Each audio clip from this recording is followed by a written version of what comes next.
I was in the United States Navy during World War II, and I went there from college because I had signed up with the Navy in a V-12 program in 1940. This was because the draft was being started, and the United States Navy came around to colleges looking for potential officers. And from the University of Vermont, they wanted officers in engineering, particularly aircraft engine work. So that V-12 program was to make sure that the Navy got me. Death. Fly aerial reconnaissance mission. After the war's end, many of these photographs were lost or forgotten. Until now. For the first time, these images give an unprecedented look into the Pacific hell that is Guadalcanal.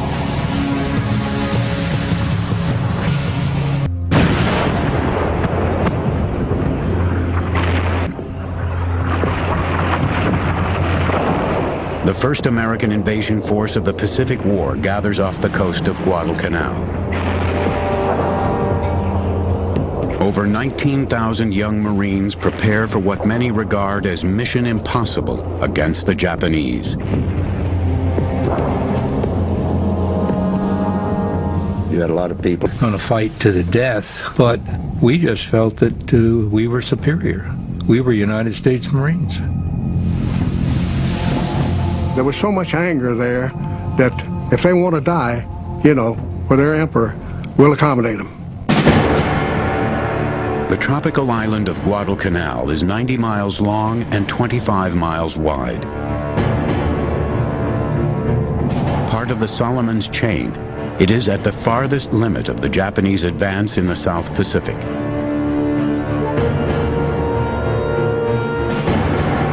On July 17, 1940, of an airfield. Planes based here could attack crucial Allied shipping routes and halt any fight back in the area. The name of the program after December 7th, 1941, to a more specific program in the Navy, and gave out commissions. So I was an ensign, and went from the University of Vermont upon graduation. That was a condition for the commission. And the University of Vermont had us continue college through the summer season of the junior year, actually the senior semester. So that I was done with school in January of '43. Went straight to MIT for a refresher course in transport ship. And after 2 months, I arrived at my destination in the Pacific and went to New Caledonia, where General MacArthur was stationed at the time I got there, and went on a hospital ship from New Caledonia to Espiritu Santo in the New Hebrides. Now, my destination was 500 miles north of that, on east from the Japanese. And so they built an airfield and an aviation repair unit to service carrier aircraft. That was my first assignment. And I became the materiel officer of the repair unit. If I had any shortages in material,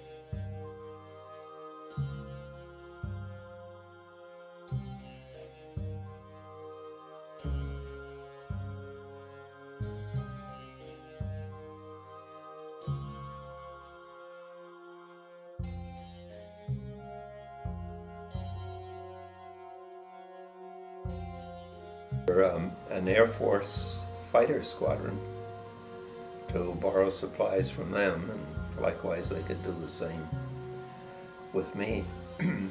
That was my job for 8 months. Then I became needed, having become an accomplished supply person, back at Espiritu Santo, where they had a major aircraft engine overhaul base. And they wanted a salvage officer, one who would take shiploads of equipment, returned by aircraft carriers for repair or salvage. And it was my job to store it and sort it and supply it to the maintenance people there at that island. All this time, my big desire was to be on board an aircraft carrier. So after a year and a half overseas, which was an extension of my duties, I came back to Hawaii on the Hollandia aircraft carrier, which was being returned for some repairs. And from there on a passenger ship to San Francisco, or Alameda, California, Naval Air Station. And on December 30, I came home, an assignment that I had very much desired. We landed at Chicago Airport, and this was a DC-3 airplane. And I almost froze to death on the tarmac as I went in to the airport hangar, having come from 120-degree temperature environment to way below freezing in Chicago. After my vacation, I went to Norfolk, Virginia, and received more training there. Went to the Naval War College in Rhode Island for firefighting school and things of that nature. Wound up in Sanford, Maine as a night operations op with that Carrier Aircraft Service Unit 22. And for fun, we went to the beach and had clam bakes at Sanford, Maine.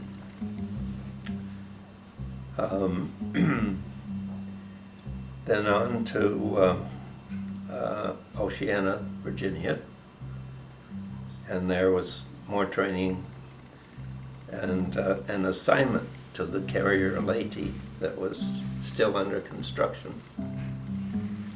So my dream was coming true to be on board an aircraft carrier.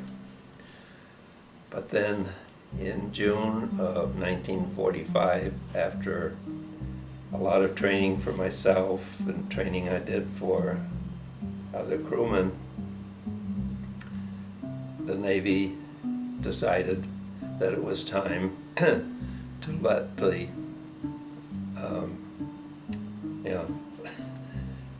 many people return to civilian life. So I was one of those that returned to civilian life.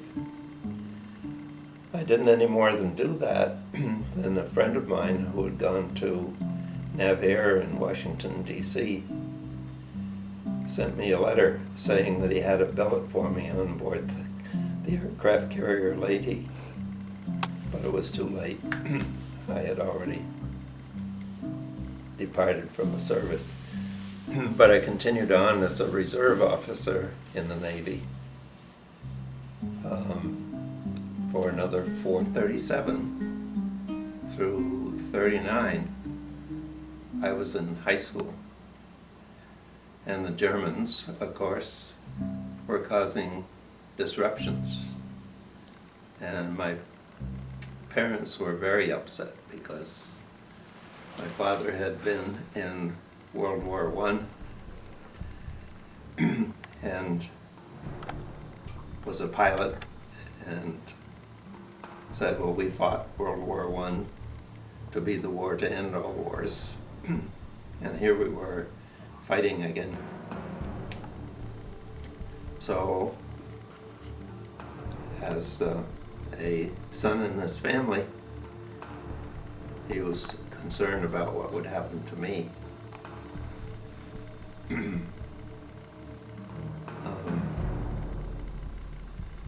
So we were concerned about what was going on. We knew that military service was an inevitable thing for us.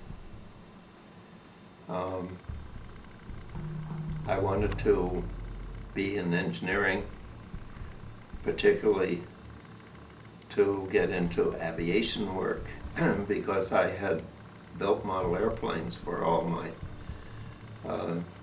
young years in grammar school, even in high school, and models that flew, so could